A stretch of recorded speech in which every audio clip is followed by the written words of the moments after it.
Welcome to the Confident Dance Teacher Summit. Today, I am so excited to introduce Lauren Anderson, the amazing, astounding first Black prima ballerina with Houston Ballet. Her story is outstanding, and as I've gotten to just talk with her a little bit, she is incredibly inspiring and motivating. So I'm so happy to have her here and share her presence and her exuberance with all of you. So thank you for joining me, Lauren. I am just honored to obviously have you here with me. And I'd love to just dive in, since we kind of lost some time with all the technical stuff, into how you started as a dancer. And I'm going to say from there, move to a professional, and then from a professional to become the educator and arts advocate that you are now. Wow. Okay, how much time do I have? That's like 50 years, 51 years. Okay. So I started, first of all, thanks for having me. And I'm excited to be here. I started dancing at the age of 7. Well, not because I thought, oh, I want to dance. My father was the first assistant principal of the high school for the performing and visual arts in Houston, and he was hiring dance teachers for HSPVA. And he actually spoke to my very first dance teacher, actually. He said, okay, I have an overactive 7-year-old daughter. Is ballet a good outlet for her? And of course he said yes. And I was enrolled in the Houston Ballet Academy that September. That was way back in 1972. Before you start figuring out, I'm trying to figure it out. I'm 59. So that these years, okay.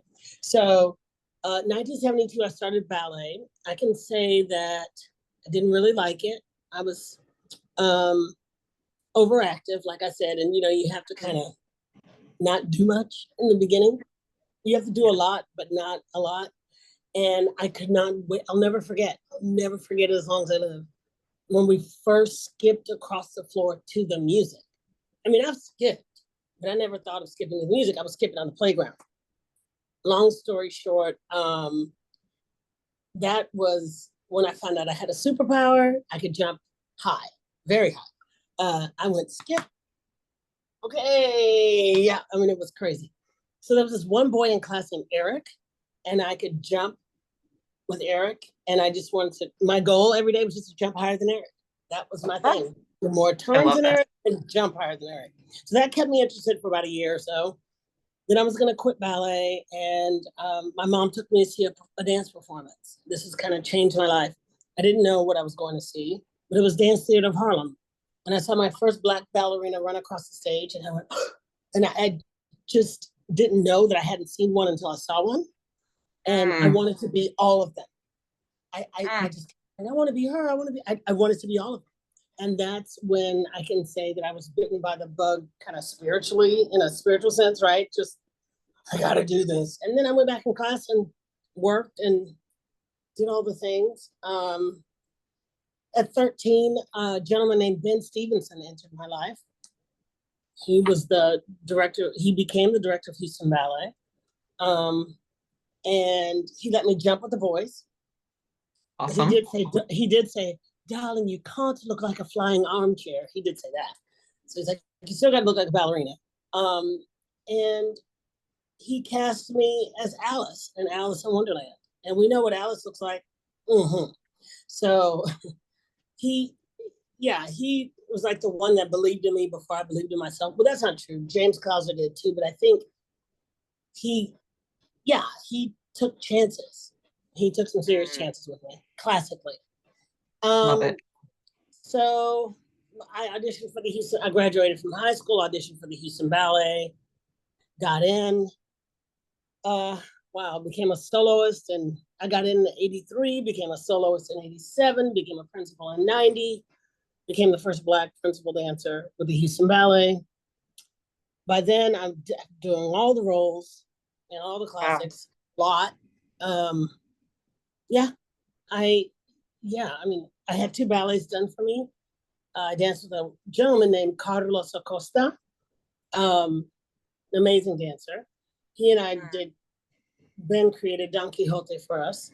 And then I danced with him at Swan Lake and all kinds of other stuff too, but that was kind of the thing. And then he went to the Royal Ballet, and the next creation was Cleopatra. So I was the first person to that. Then on and on and on. I did everything. Then we got another director, and then I had a baby, and I retired. But back in 1987, Ben said to me one summer, he goes, by all accounts, I was voluntold, by all accounts, you're going to teach in the school. And I said to him, I can't teach because you're going to teach in the summer intensive. You'll be fine. Like, Ben, I can't, I don't know how to teach. He said, well, how many classes have you taken? I said, millions. He goes, do that. And then he set me up with people to watch and everything. And I took notes and did all the things. And that's kind of my thing. I mean, I'm not a choreographer. I'm not even, I'm not wired that way. I'm not even inspired to choreograph. I'll put things together for kids to do classically, but I'm not a choreographer. But I love to teach. That is, and I think that was a perfect segue for me to walk across the hall into education and community engagement, because I've always been a bridge to the community, but this way I could be a bridge to the community both ways, not just outward, but also inward. And so now I'm the director of education, associate director of education and community engagement here. I've been working in this department since I retired in 2006. Well, seven, because I kind of retired 3 times, but that's okay. That's another story. And I love it. I mean, people ask, do I miss performing? As a teacher, you're always performing, right? You are performing the moment you walk in the door. You're modeling, you're performing, you're, yeah. So no, I don't miss performing because I don't miss the point work. I miss the point work, but I don't miss the point work. I think many people can relate to that. Yeah.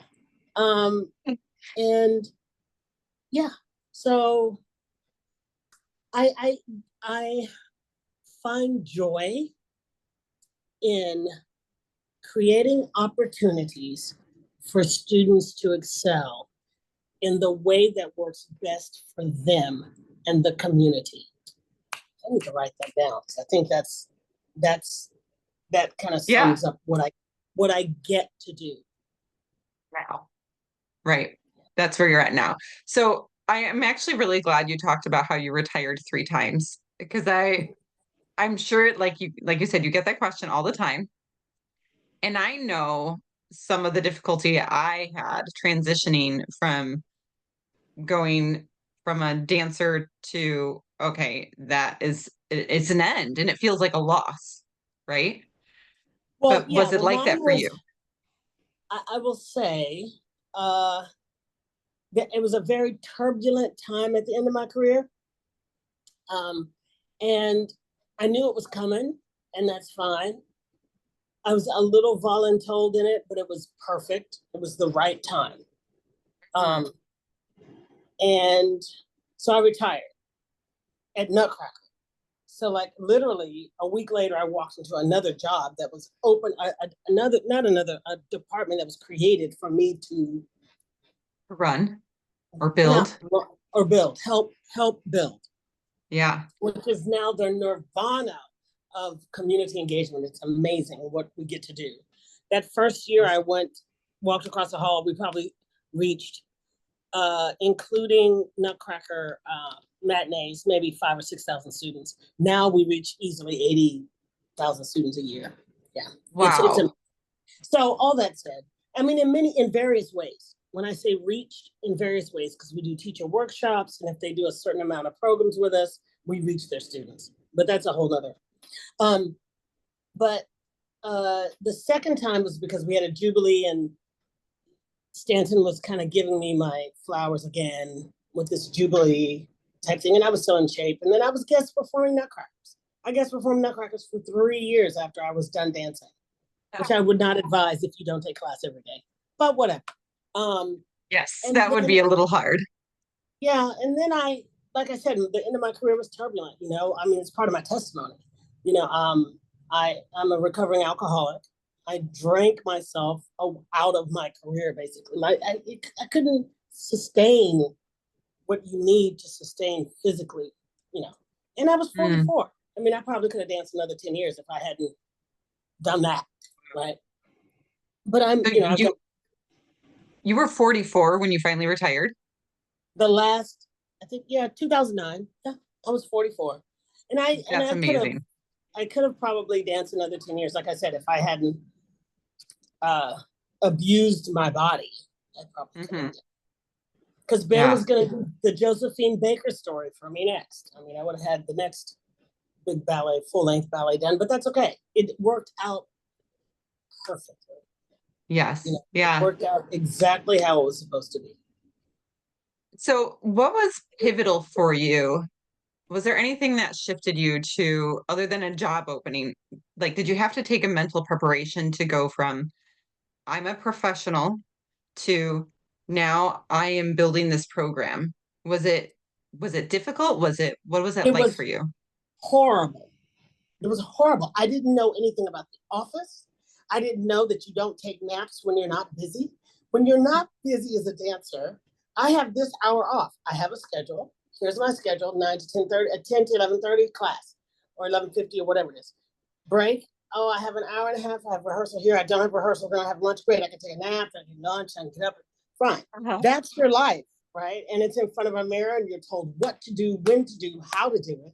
You're not told how to feel, but you're told all the things that you've been training to do since you were 7.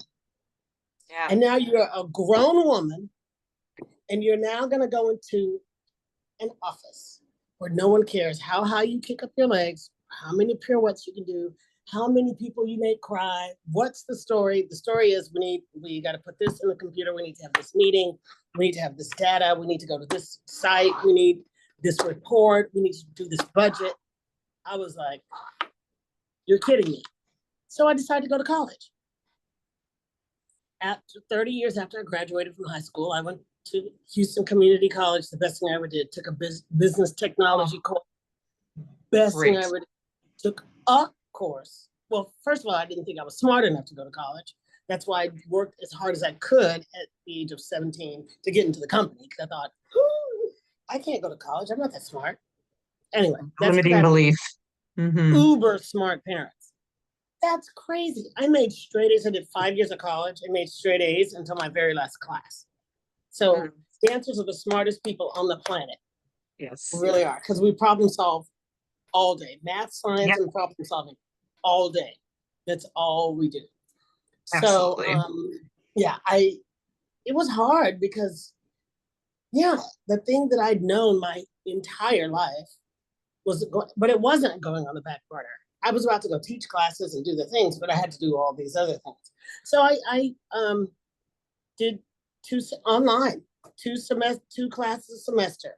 It was brilliant because I could go into the office and do the thing that I just learned the day before. So I was really, really learning, just like Yeah. dance. We Yeah. And have to. applying it. I'm a Yeah. kinesthetic learner. I'm a kinesthetic learner.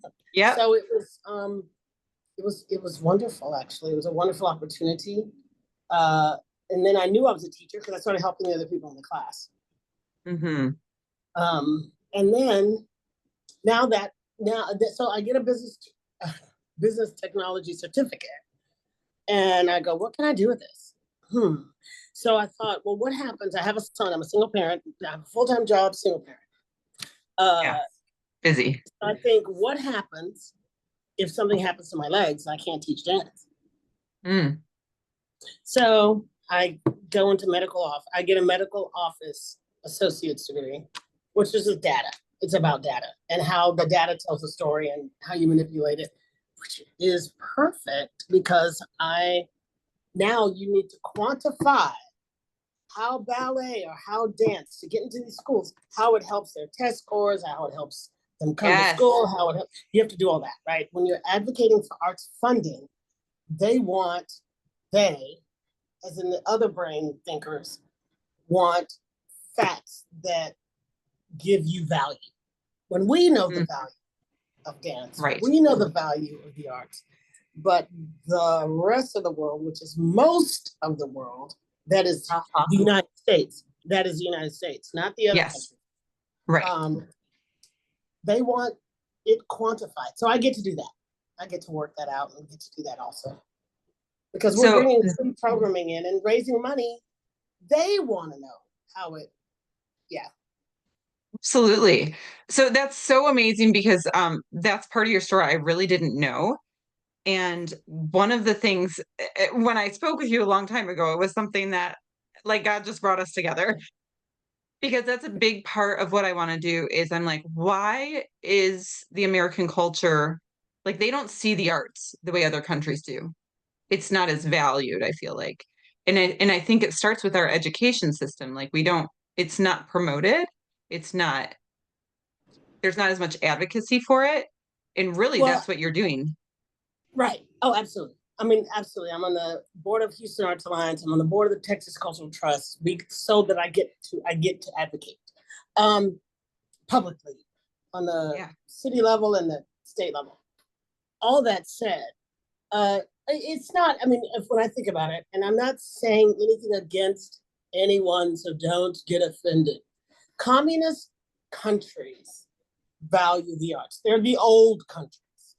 Mhm. Older countries and cultures have they grow up with it. It's part of their beginnings. We're young. We're one of the youngest cultures around. The United States is True. one of the youngest cultures around, and it was built from these people that were trying to be anti whatever that was, right? So that didn't come over as much as it is in other cultures. You go to any other country and they have their thing, and it's music or dance or visual art in some way.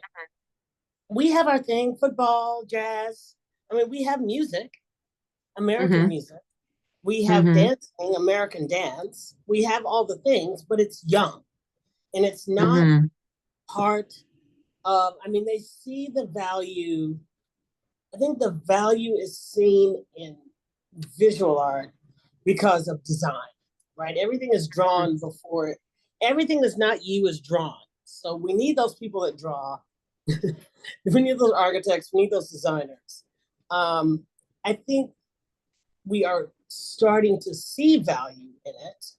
It's just not Hmm. part of our culture. And it's not Yeah. how, it's not part of our beginnings. Mhm. If we think about So how when the you United go, States begun.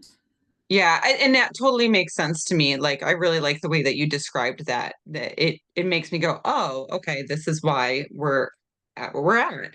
And so I want to bring more of that influence of the classical arts into more awareness in their culture and how important it is. So when you're going and you're talking and you're advocating for the arts, what are the things that you say? Like if you're going into a say a public school system and you're trying to explain, I don't know if that's exactly where you go and do these things, but and you're explaining the importance of the arts, what do you say to them? Well, first of all, I'm going into schools in Texas. Okay. I'm bringing free dance, or Houston Ballet brings free dance programs to, we target 75% or more economically disadvantaged schools. Now we'll go to everybody, but that's who we target. And um, there are these things called the TEKS, the Texas Education Knowledge Skills. And those skills, we can weed out those social emotional learning skills, discipline, teamwork, uh, spatial awareness. If your actions affect the entire society, blah, blah, blah. We can bring out those Cassell, SEL things. We can weed that to the surface, but we also go in with the teaks in mind, like the student will be able to do this, this, and this by the time they're done, which all the things that happen in dance class are embedded in all that. So we find that, tease it out, take that to the principals or the counselors or the APs, the assistant principals, and say, this is what our dance program will do for your entire fourth grade class, or something like that. Mhm. And that's how we kind of get in the door. That's how we talk to city council members, and we have to get in at a level of that makes decisions on whether this Mhm. is going to be allowed. We talk about kids coming to school. Every district gets funded by because of how many kids come to school, how many kids attend school. And we Right. all know that if kids like what's going on at school, they'll want to go. There'll be no Mhm. stomach aches and headaches and all that. So in between that, math, science, whatever, Yes. and the how test scores improve when they get the arts. And they got to use both sides of the brain. We want to teach the complete child, blah, blah, blah, blah, blah. I mean, I could go on, but I won't. Yeah, yeah. And I'm sure you have in many I know. situations to Yeah, Okay, awesome. So as a educator and mentor, what qualities do you believe are essential for developing like well-rounded and resilient dancers? So artistically and personally, what would you say those qualities are? well, we already know about the interpersonal skills and this. I mean, if we can simplify this, we can simplify this. If they're not enjoying themselves and haven't found a reason or a purpose while doing the thing, they're not going to want to do it. And it's that simple. So there's push through, follow through, perseverance. I think all these things are developed. You don't come in feeling like that. They're kids. They're self-centered, selfish beings. We create that from the moment they're born. They cry, we go. We create that. But I mean, I think the qualities that we all look for are the ones that they get, that they reach, that are cultivated, that are massaged into them as they grow. So I like that. sun, water, food, love, consistency. Those are Consistency. qualities, but those are things, joyful rigor creates the atmosphere for these kids to have all these wonderful qualities that we want them to have. Mm-hmm. But rigor creates resentment. So what do you see as missing then? Do you see like, is there a specific component that you think would really pull in that awareness of the importance of the arts?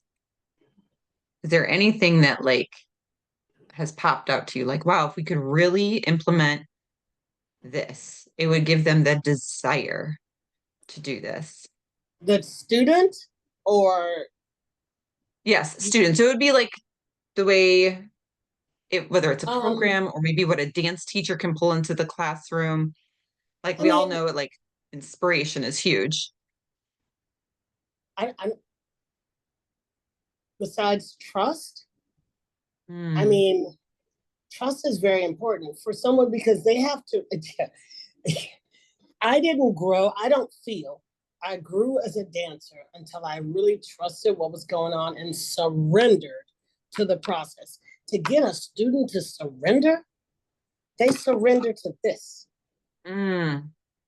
To get a student to surrender to the process that is ballet, jazz, modern, whatever dance it is. I'm not just talking classical ballet. Right. I mean, parents would love for their student to surrender to them. Mm-hmm. They feel like if they would just know, it's not I mean, you can't, purpose, trust, being okay. When you feel okay in the situation, then you tend to let go and open up and it's just different. It's difficult when your hormones and your body changes every week. Once they tend to navigate one thing, I think students find it difficult because now we got to navigate something else. I got to not know all over again. So there's so many different. That's one thing that's so wonderful for me because I didn't start feeling okay about myself until my 40s. I'm gonna be honest, just the way I was raised as a dancer. And then I didn't really feel okay. I said start feeling okay. I didn't really feel okay until my 50s. All that said, there was a bit of security I had when I started trusting my dance teacher enough to just kind of do the thing. Whether it's, Lauren, shift your weight just a little more.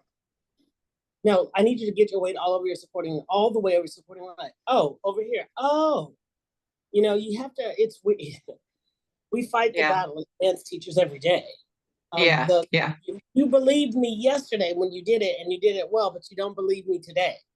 Well, today my mom said something to me, and I now have this going on, and the boy didn't look at me down the way, and my best friend is not my best friend anymore, which has nothing Mhm. to do with shifting your weight. But how do you get them to leave? Yeah, it's Yeah. an ongoing through the annals of time. That's the teacher has dealt with this with the student. So getting them to trust you as a teacher is huge. Yeah. What do you think made you or got you to that place where you were like, I trust this? Um,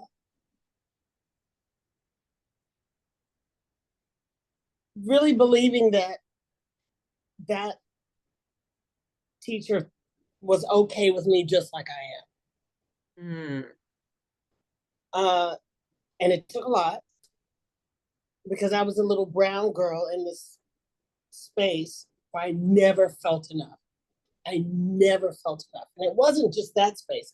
At home, at school, at just society, you're just not enough. Enough is not enough. Um, but when I got in a classroom and it was okay to jump higher than everybody else, and you took the time to calm, cage the energy, and clean it up to where I became soft. You softened it, and took mm, the time. Yeah, and it's hard. Everybody can't take all the time with all the people all the time. But even if the time wasn't taken, I felt it was. That's when I think it happened.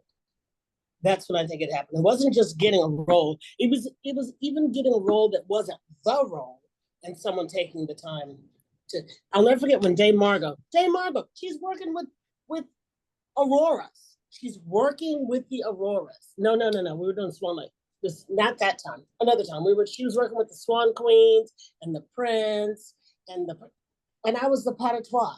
And she took the time to come over to me. She said, now when you go back, you just go the way that I mm. should get to the. Oh, that's all. She just talked to me about my April mom on that step. She goes, and when you close to get the toes together, not just the feet. I mean, Time. that blew me away. That I Hmm. wasn't the lead. I was, a soloist role. I wasn't the Swan Queen. I wasn't the Prince. I wasn't even the Queen. I was the chick on the side, right?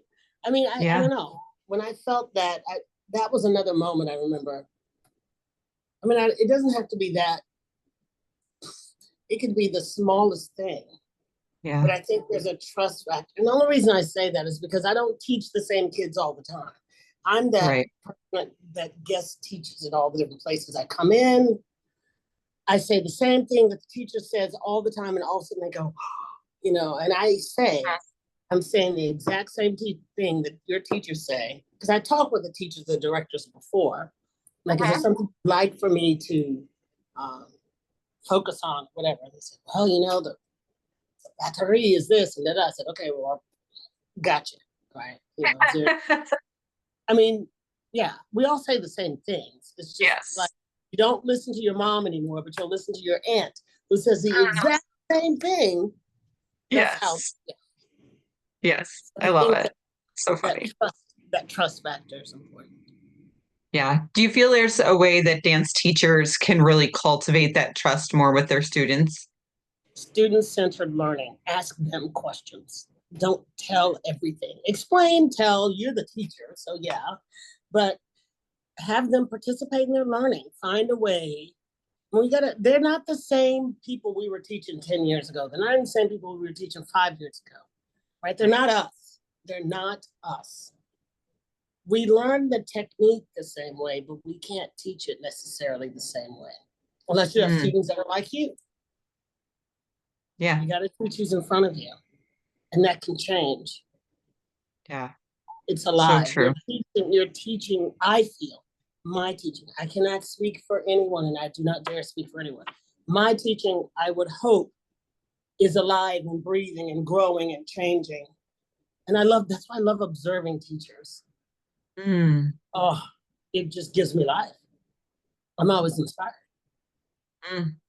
I love that because teachers should always be growing and developing who they are as a teacher as well. right? Once you stop learning, you're done. Yeah. Time to move Yeah, on. exactly.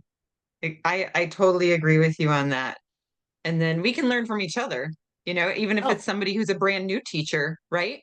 They can do absolutely. something and you're like, Absolutely. oh, I never thought of that. Absolutely. Oh my goodness. One of my teachers, Holder, she's awesome.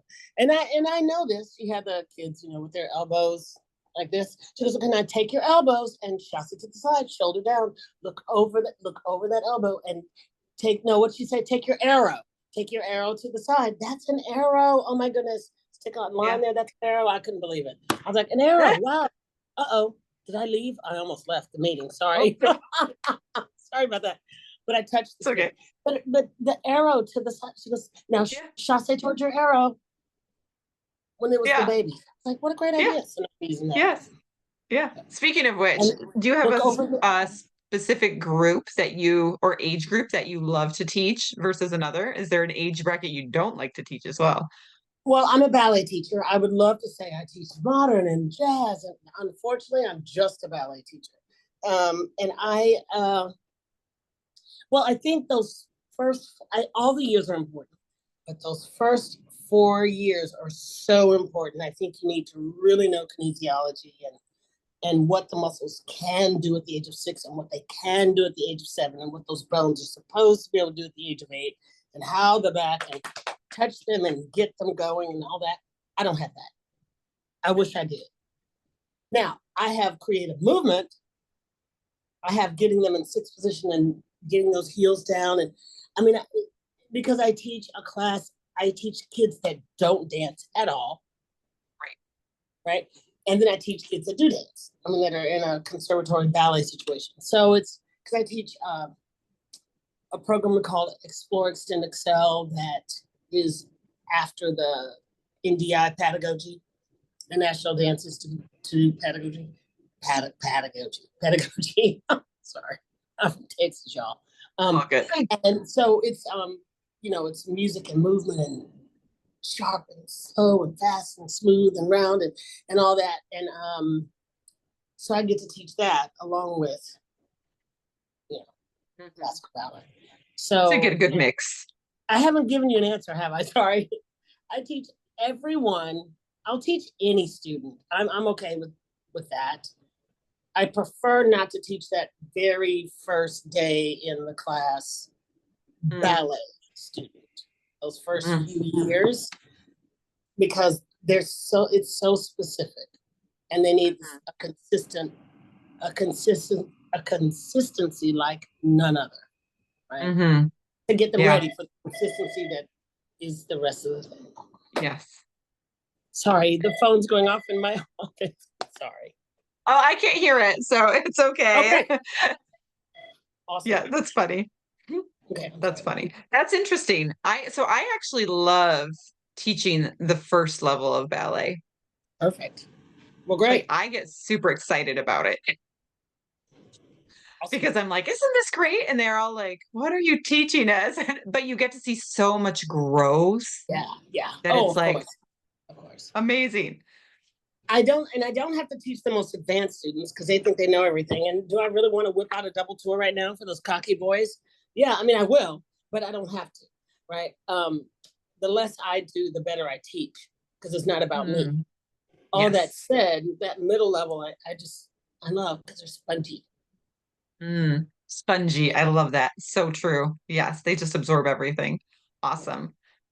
Well, if there was one thing that you would want to tell all dance teachers so that they felt well equipped for the classroom, prepared, confident, ready to lead with grace and love, what would be your advice to them? It actually is the same advice I'd give to a student. Don't be afraid to be you. I think sometimes we go in and we think we have to be this. Oh, the kids are like audiences. If you don't come correct and true and authentic, and that word is used so much nowadays, but I mean, it's okay to be you. Because if you're comfortable being you, they'll be comfortable being them. And we'll be able to pull the artist, not just the technician out of them, but the artist out of them. We can make them a technician. but how Hmm. can we help cultivate the artist's soul? The thing that God put in there, that light that God put right in there. Hmm. We want that. We want to grow that too, not just the 32 fortes flying armchair. Right. I love that. I totally agree with you. And it's funny. I felt like it took me like 5 years of being a teacher before I really started to go, oh, I think this is the type of teacher I am. Like I started to get comfortable. I don't know if it took you that long, but it took me a It really probably long took me time. longer. It probably took me Really. longer because I was dancing while I was teaching. Yeah. The first, I don't know, 20 years, 15 years, 16 years, I was still dancing. Um, yeah. And I think I became a better teacher once I stopped because people stopped watching me do everything because I Mm. could do anything. I'm not saying I was fantastic, I could just do everything. I'm sure you were though. But yeah, I mean, it took a minute to figure it out. It took a Yeah. minute for me to figure out what kind of teacher am I. I'm still Mhm. working on it. I know my Mhm. style. I have I don't I don't want everything today. There's just a couple things that we're going to work on today. I found out that less is more, just like with dancing. You mature in it, just like you do as a dancer. I feel Mm. I did. And I'm still working on it. And I come in there with, okay, these are the four things we're going to work on today. And sometimes it generally, most often than not, it ends up being these are the two things we're going to work on today. Not steps, I mean, concepts. Right. The concepts. Yeah. Yeah. Yeah. Like Oh, no, we're getting working over on your all of supporting leg. Yeah. Please shift your weight and stretch the back of your knees. Please, let's just do that today. Well, and then there's that. So yeah, maybe there's three things I want, but Yeah. I find there's a few things that like I can't get away from saying almost every single class. I'm like, well, keeps coming back, so not we there gotta yet. we shift our weight every day as we walk. Come on, you guys. Yes, yes. So true. So true. Gosh.